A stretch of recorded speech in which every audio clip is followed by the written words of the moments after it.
Believe it or not, when I first started doing jiu-jitsu, turtle guard made a lot of sense to me. I'd watch a DVD on Edward tell us, and being a former wrestler, being on my knees, I thought, well, I'll just not fuck having a guard. I'll just fight off my knees the whole time.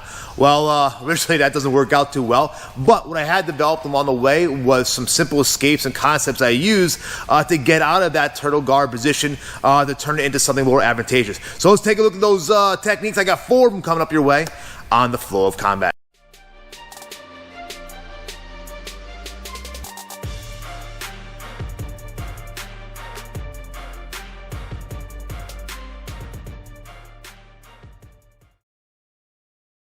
When they've got their elbows in, they're hunkered down, they're basically trying not to take abuse. If it's an MMA or a street fight, obviously things are different. I can't say they're that wrong. Jiu-Jitsu, you find this happens a lot, especially after a takedown. Maybe your guard is about to get past, maybe you rolled away during an escape, you end up in a turtle position. You will eventually end up here, and there's some good things to do and some good things not to do. Let's reverse this, okay? So, right. What he should be, no matter what, is always protecting his inside lines. He wants to prevent me from getting my legs, my hooks in. So elbows are always on the inside. Think about brushing out. Now if someone tries to come in, he's like using the clear. As well as being very aware of his hands around his neck in case I start trying to get seatbelt stuff, he can defend with his arm. Okay, that's your basic turtle layer defense. Let's start adding to it. One of the first things we do when I'm in turtle, I like to open up and start looking at my opponent. If I feel that I'm not having to worry about the threat of him getting his hook in, I may start looking and opening this side. And it depends on what's available, but I want one thing. Ankle, knee, sometimes his hands over here. Hand, okay? I want a hip. I want to block something. Keep it away from me right now. If it's gi, I'm grabbing the gi. Not going no gi, hip, whatever. Post, some here. Grabbing, posting, keeping it away for a second, and then I take his bottom knee out. Once that bottom knee comes out, I can slide back in. Sorry about biting you in the head. Yep, you're good. In the guard, okay? It's a stupid, simple concept that I'll probably get out of a lot of trouble. It's a very small movement. You'll use it all the time. I'm elaborating it, but it's what Formiga did all the time that got him out of a lot of different things, okay? So again, and one thing I've been playing with lately, especially this hand is over here, so I feel like I've been grabbing 2 hands, like 1-on-1, or just like 2-on-1 to keep it away, and just keep it on the ground. It's very hard for him to get his hand back. It's almost kind of annoying. He always do stupid shit like that, like pull him in, go for Kimuras. So, I'm here. If you guys want to play with that, you see his hand and grab it.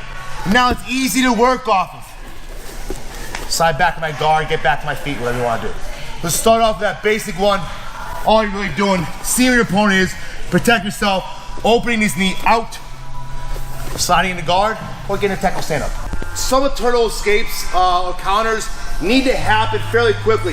That means like during the transition of getting put in a turtle, whether off a guard, pass, takedown, etc., I need to react fairly quickly. It goes back to the beginning. And once I start attacking, getting grips, I like working to break him down. It becomes very, very challenging for him to escape. He has to go through all their back escape series, okay? So one of the prime times to escape turtles when they're getting it, and that's when we hit a forward roll. Think of it as he's a forward roll to the side I'm on. So I make him do the movement first. So his right arm is gonna go reach through the leg, all right, through the hole. He's almost getting up, stay right here, on his toe, and then opening up and capturing me in the guard, okay? So one more time. So now I'm gonna be on him. And I have a loose reference right now, so I'm not like clinched, right? He puts his hands through his legs, big open, and captures me into guard, okay? One of your other ones that should be always in your pocket. These things take training, these take time, that's what we're playing with it now. Next time you get turtled, you start trying this stuff. Where this one fails, right, is if he doesn't open his leg big enough, so he kind of just rolls and he gets flattened out, okay? Or he does a barrel roll instead of a forward roll, so he kind of just flops down like that. 90% of people do that in the beginning. You can't help it. So the more you reach through the hole with your right arm, puts it perfectly into a nice tight roll that will allow you to open up in the guard. Does that make sense? Questions? Let's go.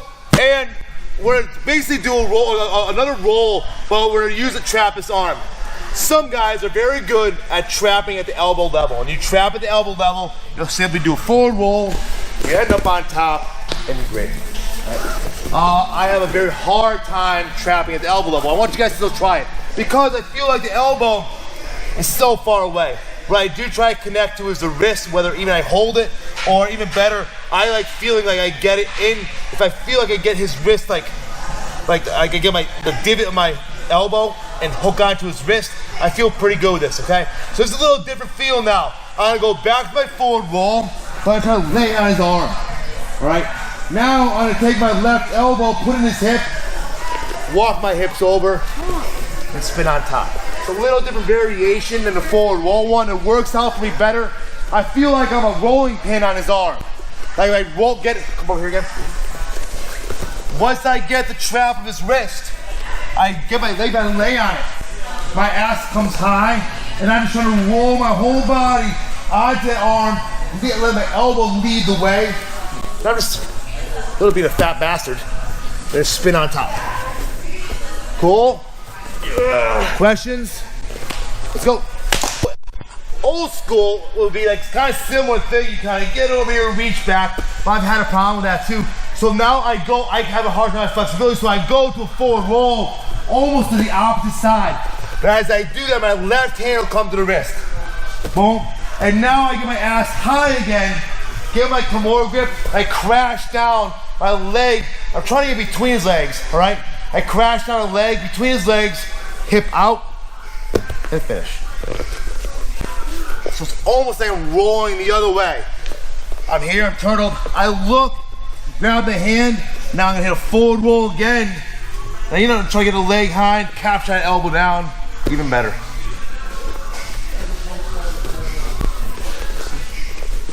Here, so I'm adding, almost like defending, I'm gonna look, snag it. Now I hit my roll. Leg in the middle, leg on back, both legs. That's why I keep him down. He does roll. I stay with him, walk my body around, and finish on top anyways. Questions? Wait a minute.